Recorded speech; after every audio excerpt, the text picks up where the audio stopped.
Hey there. Alright, I have no plan for this video whatsoever. And it's probably going to come through. But anyway, I don't know. Probably just going to end up being another ramble. I make a lot of rambles. But consistency is important. And I know consistency is not my strong suit. But, yeah. I don't know. Like I've said in the past, I do really like the idea of my channel being a place where I can post basically whatever I want. But at the same time, I do understand that that isn't super appealing to an audience, you know?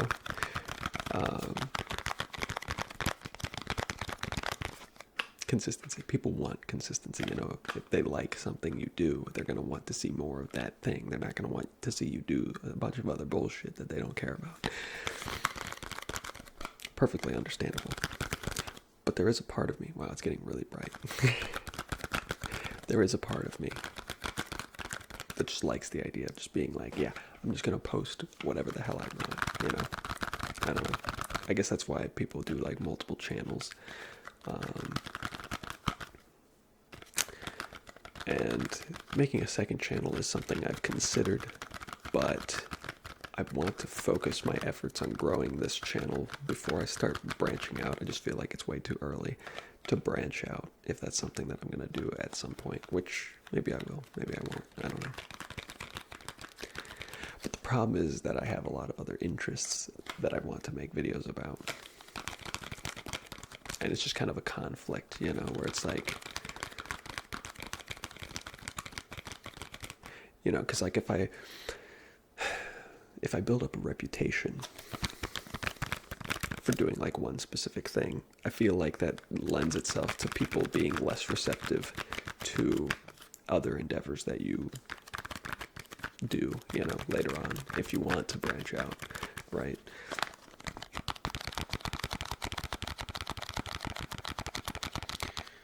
But at the same time, if you do just kind of initiate your viewers by just posting whatever you want all the time, I feel like that's just going to stunt your growth long term anyway, so it's kind of a catch-22. I'm not too worried about it, by the way. I don't want to give off the impression that I'm like racking my head, like, oh, come on, I gotta think of ways to get famous immediately, you know, stuff like that. I'm not in that big of a hurry. Yeah.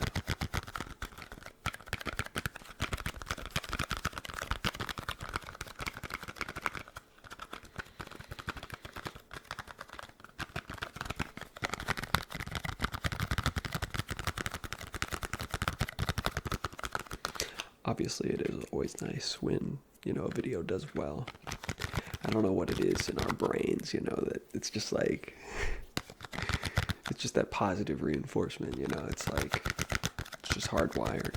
We just can't get enough of like, you know, if we've built something up in our minds to be like good, and then that thing happens, it's just like, just getting hit by a train of dopamine, you know.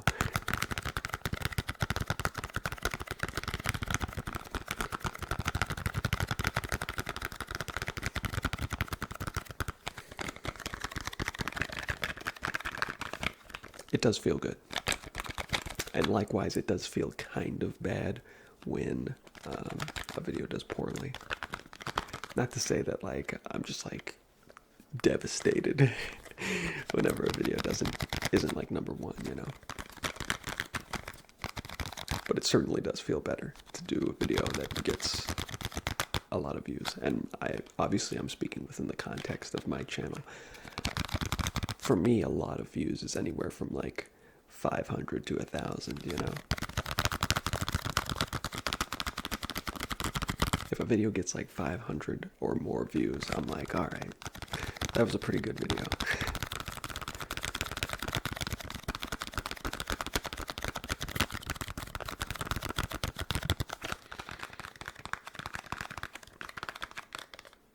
Making videos is fun. I do wish that there was a bit more like consistency with like not even necessarily like video performance, but just like your ability to like even be noticed, you know? It's like on YouTube you just post your video and it goes to YouTube as a whole. Like there is just one YouTube, right? And it's the whole thing, and every other video is vying for attention at the same time that yours is, right? So you're competing with everyone, regardless of how similar your content is with anyone else's, right? And there are a lot of people that make ASMR videos. It's become pretty saturated as far as like a market goes, right? But even still, even if you were just competing against ASMR channels, that would be better than, you know, just competing against everything all at once. And obviously when it comes to like YouTube, you know, you can search for like ASMR and then it's gonna like cater the search results for like ASMR. But at the same time, it just doesn't really work that well, you know? First of all, YouTube search is like really bad. I don't know if anyone else has experienced this. I don't know when it got like this. And to be fair, a lot of the times when you're looking for something very specific, it doesn't actually get in the way. But the problem with YouTube search nowadays is that it just gives you terrible results past like the first like maybe 5 to 10 results, right? So like if you're looking for something specific and you like search for it, it's probably going to be the first result. Like it's pretty good at doing that. But if you're like searching for like a category of things, you know, like you'll get like the first few results are like, okay, yeah, this might be kind of what I'm looking for. And then it's just like completely random. I don't know who like designed that, but it's really weird.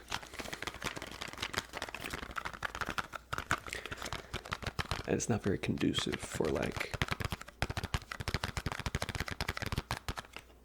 finding stuff, you know? I don't know. I'm into 3D modeling, as I've made some videos about, and I post a lot of what I make in 3D modeling to Reddit because there are subreddits for like Blender specifically, you know.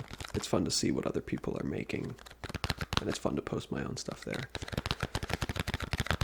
But the nice thing about that is that like, there's a chronological feed, right?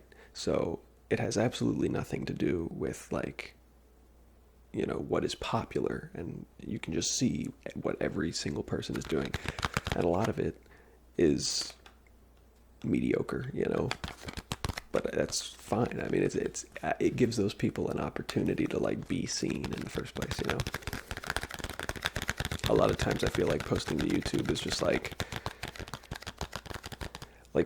I feel like when it comes to my videos, I don't really make any that are better or worse than any others. I mean, that's not to say that any of them are really that great, let's be honest. But they're all pretty equivalent in quality, I would say. But some just perform way better than others, and it's just like kind of random. You know, you don't have a ton of control over that. And likewise, the viewer doesn't have a ton of control over like finding my videos. It basically just comes down to like, oh, YouTube decided to show them the video, and then there's a chance they might click on it, right? And I get that like the more that happens, you know, the greater YouTube will recommend your content. But all that really does is just lead people to like incentivize like really captivating clickbaity thumbnails and stuff like that. And I'm just not into doing stuff like that personally.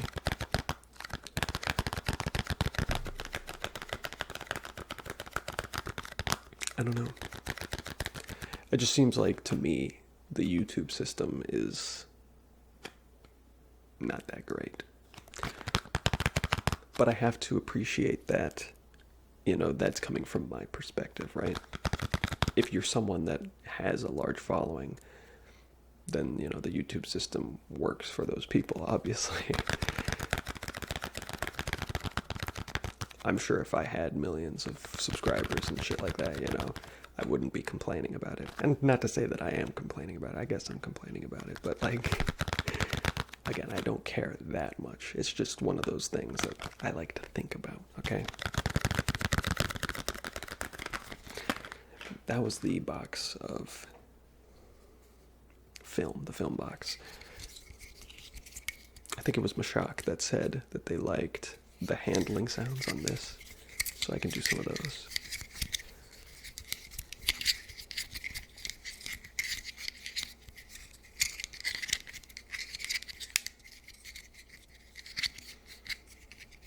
I don't know.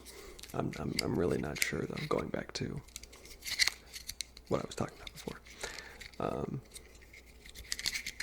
Yeah, and like again, I have to say that like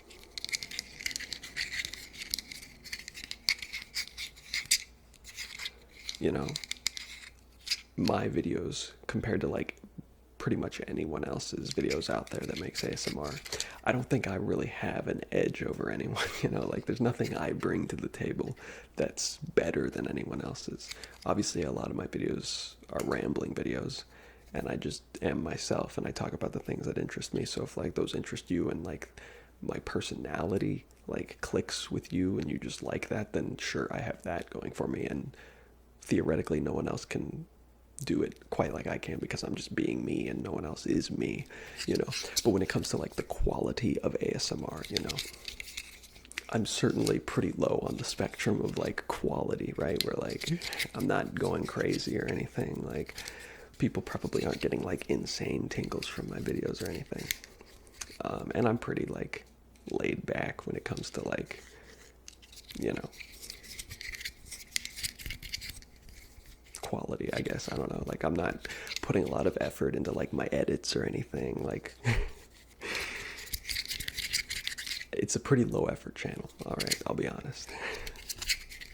It's kind of ASMR in a nutshell, though. Obviously, you know, you can put in any amount of effort you want into like any task, but when it comes to like averages, ASMR is like the most approachable, easy to do like thing out there, you know, which I think is why a lot of people get into it. At least that's a big part of why I got into it. Another big part of why I got into ASMR was just because I was really shy, and I still am pretty shy, I would say. But having made this channel and making videos constantly, or consistently, sorry, just constantly, I'm 24/7 live stream for the past 3 years. How long would that be? Anyway, I'm getting sidetracked. Having made videos on a consistent basis has, you know, honestly helped me personally to like be a bit more confident. Not necessarily confident, but just like, you know, just like, I guess it is confidence, just like a greater sense of like self-worth and everything, you know. I'm a lot less like concerned. I think I've said this before, but like when I started making videos, I was really concerned about how I looked in the videos.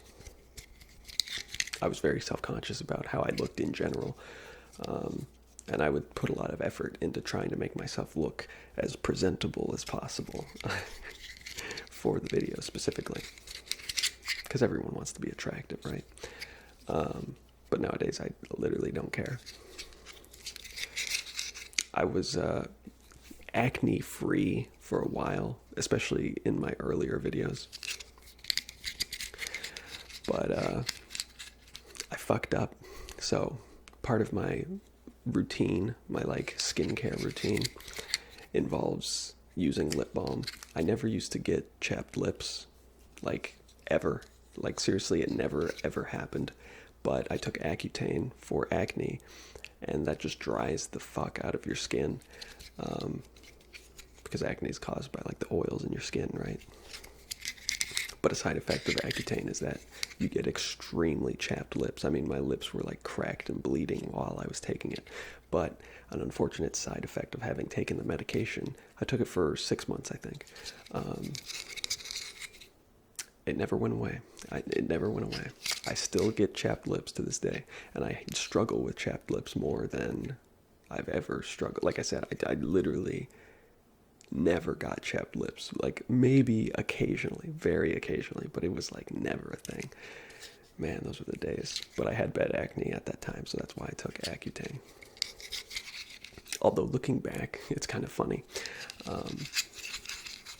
Yeah, back when I had bad acne before I took Accutane and like when I was in high school and stuff, like I didn't have a skincare routine. Like I didn't wash my face on a regular basis. I took a shower every day and I would wash my face in the shower, but I wouldn't wash my face like at night before I went to bed or anything. And you know, it was a whole ordeal. I was a stupid kid.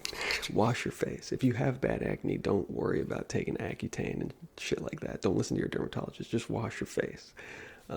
And actually like try, you know, because a big part of it for me when I was a kid was like I guess I don't know if this is like a really stupid thing or if other people think this too. Maybe I'm alone, I'm not sure. But when I was a kid, I was obsessed with the idea of like having clear skin, but like not having to work for it, you know? I don't know if that makes sense, but like I didn't want to have a skincare routine. I just wanted to have perfect skin, right? I didn't want to have to take medications or like use like creams and topicals and stuff every day, you know? It was like I didn't want to have that like responsibility, I guess. I don't know. Um, and so I was really reluctant to do things that probably would have helped my acne quite a lot. I've grown up, I've matured a lot since then. And, you know, my skin looks better now than it did back then. Although, like I was saying, the whole point of where I was starting from all of this was that for a while I had what I would consider pretty good skin, at least for me. Not great by any means, but I was happy with it. But a part of it was that, again, I was using lip balm and Aquaphor, which is basically like Vaseline. I was using that every day. And I was like, you know what? I don't want to have to use that stuff every day. This was like, I don't know, maybe like 8 months ago or so, that I decided to do this. Maybe closer to a year. I don't know exactly. I don't know. 6 months to a year ago, I was like, all right, I want to stop using as much, like lip balm if I can. I wanted to get back to the golden age of me never having to use chapstick or anything, just having perfectly unchapped lips without having to work for it, because I took that for granted when I had it. And so I was like, you know what? I'm just going to stop using it. I'm just going to stop using chapstick and everything. And at first my lips will be chapped because they won't be getting that, additional moisture. But eventually, they'll come around. They'll realize like, guys, we're not getting extra moisture, so we just have to make it ourselves. That was my logic going into it, and that was my goal, was to just deplete my reliance on lip balm and stuff like that. That was a fool's errand. That was the worst decision of the past year that I've ever made. Because all it did was give me extremely chapped lips, and it also just devastated my skin. I started breaking out all over the place, and I think it's because my lips were like, hey, we're hella dry, so let's like produce a bunch of like oil and shit to not make us dry. And that just gave me a bunch of acne. I'm thinking. I don't know. It's hard to say for certain, but just because of the timeline of how everything happened, I mean, my skin didn't start breaking out as badly as it did until I decided to stop doing that. So I'm pretty confident when I say that that is probably the reason why that happened.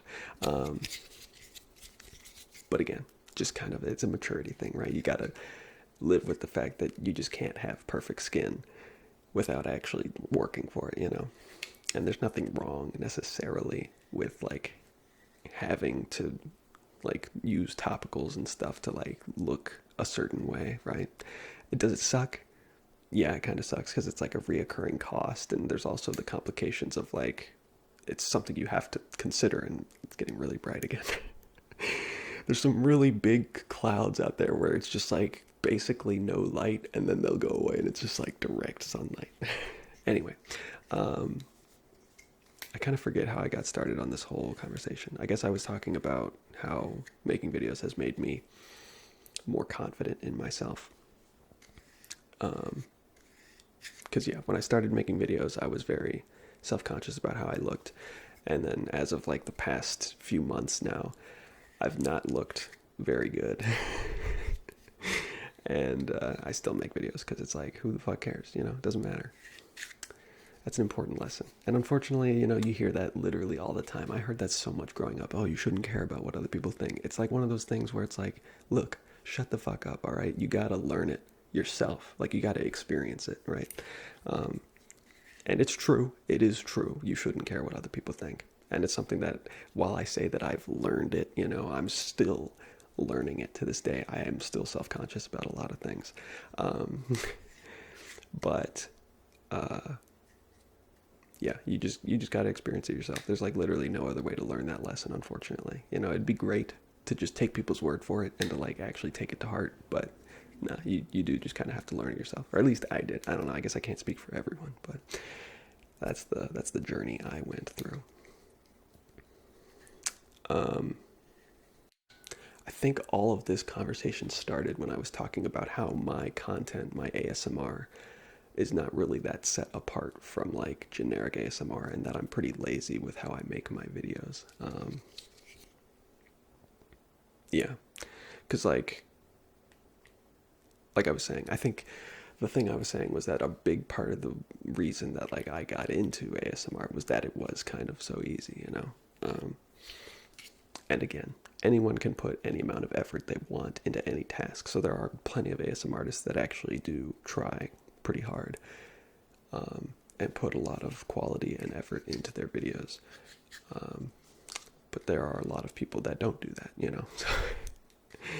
um, my whole point being is that even in a world where YouTube was more like specific, kind of like Reddit, you know, where, you know, you could like finding content was easier and more efficient. Sorry.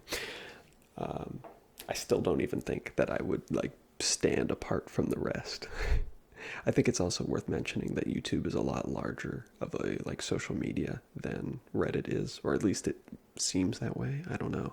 I guess it really just depends on the size of the subreddit. If you're in one that's extremely active and has like millions of users, then yeah, your shit's not gonna get seen probably. So I don't know, but it's crazy. I mean, so many people use YouTube. I don't know the exact statistic, but they're like 72 hours of video is uploaded like every minute or something like that. I don't know.